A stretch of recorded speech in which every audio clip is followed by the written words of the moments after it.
ಇವತ್ತಿನ ಕಾರ್ಯಕ್ರಮದಲ್ಲಿ ಈಗ ಧನಸ್ಸು ರಾಶಿಯವರಿಗೆ ಸಮಯ ಹೇಗಿದೆ, ಒಳಿತಾಗತ್ತಾ ಕೆಡಕಾಗತ್ತಾ, ಅವ್ರಿಗೆ ಏನು ಮಾಡಬೇಕು ಅನ್ನೋದ್ರ ಬಗ್ಗೆ ಸಾಕಷ್ಟು ವಿಚಾರಗಳನ್ನ ತಿಳಿಸ್ಕೊಡೋಕ್ಕೆ ಕಾರ್ಯಕ್ರಮದಲ್ಲಿ ನಮ್ಮ ಜೊತೆ ಇದ್ದಾರೆ ಖ್ಯಾತ ಜ್ಯೋತಿಷಿ ಕ್ರಿಸ್ಟಲ್ ತಜ್ಞ ಆಗಿರುವ ಮೀತಾ ಅವರು. ಅವರನ್ನ ಕಾರ್ಯಕ್ರಮಕ್ಕೆ ಸ್ವಾಗತ ಮಾಡೋಣ. ಮೇಡಮ್ ನಮಸ್ತೆ, ಕಾರ್ಯಕ್ರಮಕ್ಕೆ ಸ್ವಾಗತ. ನಮಸ್ತೆ. ಹಾಗೆ ವೀಕ್ಷಕರೇ, ನೀವು ಕೂಡ ನಮ್ಮ ಸ್ಕ್ರೀನ್ ಮೇಲೆ ಕಾಣ್ತಿರೋ ನಂಬರ್ಗೆ ಕರೆ ಮಾಡ್ಬೋದು. ನಿಮ್ಮ ಸಮಸ್ಯೆ ಏನಿದೆ ಅಂತ ಹೇಳ್ಕೊಳ್ಬೋದು.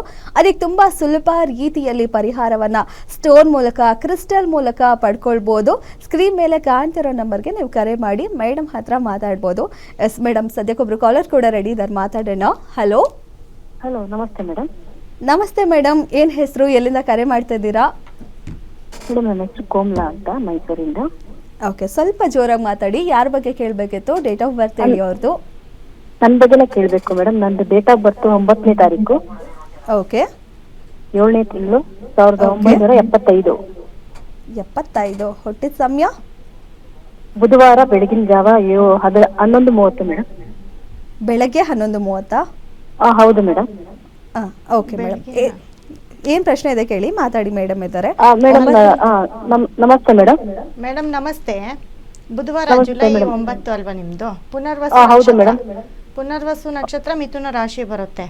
ಏನ್ ಪ್ರಶ್ನೆ ಮೇಡಮ್ ನಿಮ್ದು? ಮೇಡಮ್, ನಂದು ಆರೋಗ್ಯದ ಬಗ್ಗೆ ಕೇಳಬೇಕು ಒಂದು.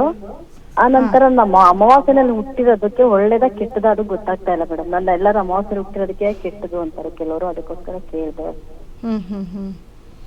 ಮೇಡಮ್, ಅಮಾವಾಸ್ಯೆ ದಿನ ಹುಟ್ಟಿದ್ದು ನಾನು. ಹೇಳಿ. ಭೀಮನ ಅಮಾವಾಸ್ಯೆ ದಿವಸ ಹುಟ್ಟಿರೋದಕ್ಕೋಸ್ಕರ ಅದಕ್ಕೆ ಕೇಳ್ಬೇಕು ಅಂತ ಕೇಳ್ತಾ ಇದ್ದೀನಿ. ಒಳ್ಳೇದು ಕೆಟ್ಟದ್ದು ಅಂತ ಹೇಳ್ತಿದ್ದಾರೆ ಅಂತ ನೀವ್ ಹೇಳ್ತಾ ಇದ್ದೀರಾ. ಆದ್ರೆ ನೀವ್ ನಿಮ್ ಪ್ರಕಾರ ನೀವು ಚೆನ್ನಾಗಿದ್ದೀರಾ ಅಲ್ವಾ? ನಾನ್ ಚೆನ್ನಾಗಿದ್ದೀನಿ ಮೇಡಮ್. ಕೆಲವರು ಅಮಾವಾಸ್ಯೆನಲ್ಲಿ ಹೆಣ್ಮಕ್ಳು ಹುಟ್ಟಿದ್ರೆ ಕಷ್ಟಗಳು ಜಾಸ್ತಿ ಅಂತಾರೆ, ಅದರಿಂದ ನಾನು ಇದನ್ನ ಅನುಮಾನ ಇತ್ತು ನೋಡಿ. ತುಂಬಾ ದಿವಸ. ನೀವು ಹುಟ್ಟಿದಾಗ ಗುರುದಶ ನಡೀತಾ ಇತ್ತು ನಿಮ್ಮ ಮನೆಯಲ್ಲಿ. 75 to 86 ಗುರುದಶ ನಡೀತಿತ್ತು. ಹಾಗಾಗಿ ನಿಮ್ಮ ಲಗ್ನ ಬಂದು ಕನ್ಯಾ ಲಗ್ನ. ನಿಮ್ಗೆ ಸಪ್ತಮದಲ್ಲಿ 1975. ಹೌದು, 9ನೇ ತಾರೀಕು ಜುಲೈ 1975 11:30. ಹೌದು ಮೇಡಮ್, ಕರೆಕ್ಟ್ ಮೇಡಮ್. 12 ಗಂಟೆ ಒಳಗಡೆ ಅಂದ್ರೆ ಮಧ್ಯಾಹ್ನ. ಹೌದು. ಸೊ ನಿಮ್ದು ಹೇಳಿದ್ನಲ್ಲ ಇವಾಗ, ಮಿಥುನ ರಾಶಿ, ಕನ್ಯಾ ಲಗ್ನ, ಪುನರ್ವಸು ನಕ್ಷತ್ರ. ಹೌದು ಮೇಡಮ್. ನಕ್ಷತ್ರಾಧಿಪತಿ ಗುರು ಇರ್ತಾನೆ. ಪುನರ್ವಸು ನಕ್ಷತ್ರ ಅಂತಂದ್ರೇನೆ ರಾಮಂದು ಕೂಡ ಅದೇ ನಕ್ಷತ್ರ. ಆದ್ರೆ ರಾಜ್ಯವನ್ನ ಆಳ್ತಾನೆ.